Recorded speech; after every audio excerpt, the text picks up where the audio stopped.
ইন্নালহামদুলিল্লাহি নাহমাদুহু ওয়া নুসাল্লি আলা রাসূলিহিল কারীম আম্মা বা'দ ফাআউযু বিল্লাহি মিনাশ শাইতানির রাজীম বিসমিল্লাহির রহমানির রহিম। প্রিয় দিনী ভাই এবং বোন, নিরাশ কেন হচ্ছেন? জানেন তো আল্লাহ সুবহানাহু ওয়া তাআলা ধৈর্যশীলদের সঙ্গেই থাকেন। তাই তো আল্লাহ সুবহানাহু ওয়া তাআলা কোরআন মাজিদের মধ্যে বলেছেন, ইন্নাল্লাহা মা'আস সাবিরিন, নিশ্চয় আমি ধৈর্যশীলদের সঙ্গেই থাকি। জানেন তো ইউসুফ আলাইহিস সালামকে যখন ইউসুফ আলাইহিস সালামের পিতা হারিয়ে ফেলেছিলেন, তখন থেকে নিয়ে তিনি দীর্ঘ একটা সময় দোয়া করেছিলেন।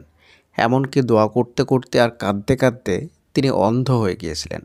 মানে চোখের পানি ফেলতে ফেলতে একটা সময় তিনি দৃষ্টি হারিয়ে ফেলেছিলেন। একবার ভাবুন তো, একজন ব্যক্তি তিনার প্রিয় সন্তানকে হারিয়ে কাঁদতে কাঁদতে দৃষ্টি হারিয়ে ফেলেছেন, অন্ধ হয়ে গিয়েছেন।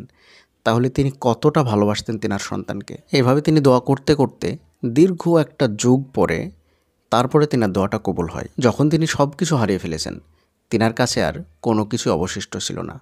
সন্তান হারিয়ে ফেলেছেন অনেক আগেই, শরীরের শক্তি হারিয়ে ফেলেছেন, এমনকি দৃষ্টিশক্তিটাও হারিয়ে ফেললেন। চারিদিকে শুধু অন্ধকার আর অন্ধকার। তিনি কোনো রাস্তায় দেখতে পাচ্ছিলেন না তিনার দোয়া কবুল হওয়ার জন্য। তারপরেও তিনি কখনোই ধৈর্য হারা হননি, কখনোই তিনি আল্লাহর উপর থেকে আস্থা হারাননি।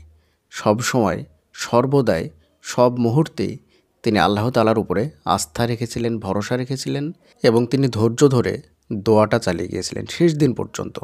কখনোই তিনি ধৈর্য হারা হননি। তারপরে গিয়ে দীর্ঘ একটা যুগ পার হয়ে সেই বাচ্চা ছেলেটা একটা সময় বড় হলেন, প্রাপ্তবয়স্ক যুবক হলেন, তারপরে মিশরের বাদশাহ হলেন।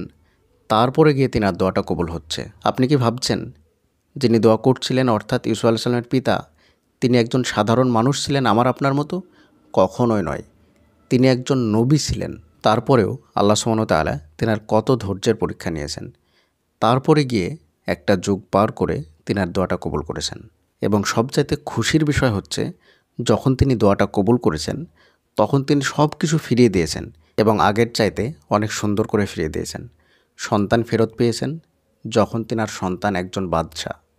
তিনার দৃষ্টিশক্তি ফেরত পেয়েছেন, তিনার সমস্ত পরিবারকে ফেরত পেয়েছেন এবং সবাই মিলে সুখে শান্তিতে জীবনযাপন করতে শুরু করলেন। এটাই হচ্ছে দোয়া কবুলের রহমত।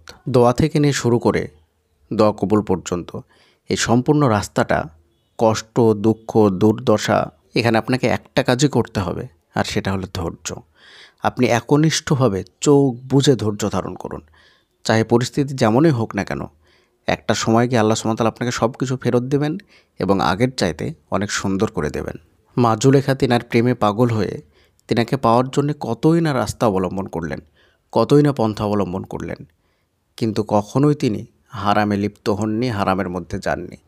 এদিকে মা জুলেখা শেষ পর্যন্ত তিনাকে জেলে পাঠালেন। কত কিছু ঘটে গেল। একজন স্বাধীন মানুষ থেকে তিনি গোলামে পরিণত হলেন, তারপরে স্বাধীন হলেন, তারপরে আবার জেলে গেলেন। তারপর আল্লাহ সুবহানাহু ওয়া তাআলা তিনাকে এমন নিয়ামত দিলেন, একবারই তিনাকে বাদশাহ বানিয়ে দিলেন। জুলেখাকেও পেয়ে গেলেন, সব কিছু পেয়ে গেলেন, পিতামাতাকে পেলেন, তিনার ভাইদেরকে পেলেন, সব কিছু পেলেন। কিন্তু জীবনের শুরু থেকে নিয়ে এ মধ্যবর্তী যে সময়, এই সময়টাতে ইউসুফ আলাইহিস সালামের উপর কত বিপদ এসেছিল একবার চিন্তা করুন তো। এত কিছু করার পরেও, এত কঠিন পরিস্থিতিতে থাকার পরেও তিনি কখনোই জুলেখার সঙ্গে হারামে লিপ্ত হননি। তিনি শুধুমাত্র ধৈর্য ধারণ করেছিলেন, আল্লাহর প্রতি ভরসা করেছিলেন। আল্লাহর প্রতি তিনার বিশ্বাস ছিল, তিনি যদি সৎ হন, তিনি যদি সঠিক জায়গায় থাকেন, তাহলে আল্লাহ সুবহানাহু ওয়া তাআলা অবশ্যই সব কিছু ঠিক করে দেবেন। এই ভরসা, এই বিশ্বাস শেষ পর্যন্ত তিনি রেখেছিলেন। আল্লাহ সুবহানাহু ওয়া তাআলা শেষ পর্যন্ত তিনাকে সব কিছু দিয়েছেন। তাই তো বলি, যখন মনে হবে যে সামনে কোনো রাস্তা খোলা নেই, পরিস্থিতি অনেক খারাপ, তখন ইউসুফ আলাইহিস সালামের জীবনী পড়ুন। এখান থেকে আপনি অনেক শিক্ষা নিতে পারবেন। তবে আমি আপনাকে বলবো, বেশি শিক্ষা নয়, মাত্র 3টে শিক্ষা গ্রহণ করুন, আর সেই 3টে শিক্ষা নিজের জীবনে প্রয়োগ করুন। 1 নম্বরে ধৈর্য, 2 নম্বরে আল্লাহর প্রতি ভরসা, আর 3 নম্বরে যতই খারাপ পরিস্থিতি আসুক না কেন, কখনোই হারামে লিপ্ত হবেন না, আল্লাহ তাআলার নাফরমান বান্দা হবেন না। আপনার জীবন পরিবর্তন হয়ে যাবে ইনশাআল্লাহ। আসসালামু আলাইকুম ওয়া রাহমাতুল্লাহি ওয়া বারাকাতুহু।